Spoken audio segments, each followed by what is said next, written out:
Want to get a healthy tan, avoid wrinkles, and protect yourself from skin cancer at the same time?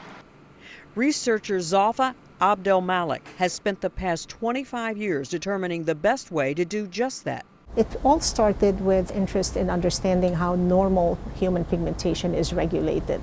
Abdelmalik and her team focused on a receptor in skin cells known as MC1R that controls skin color or pigmentation.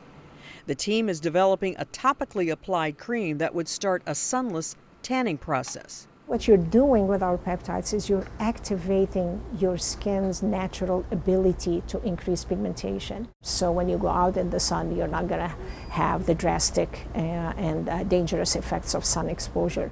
Abdelmalik says the team's product would be better than commercially available spray tans, which color the skin but don't activate those receptors that reduce DNA damage. Once scientists finalize the formula, the next step would be tests on human skin. Abdelmalik says it could be commercially available in the next few years, working toward a safe and sunless way to protect your skin. I'm Marty Salt reporting.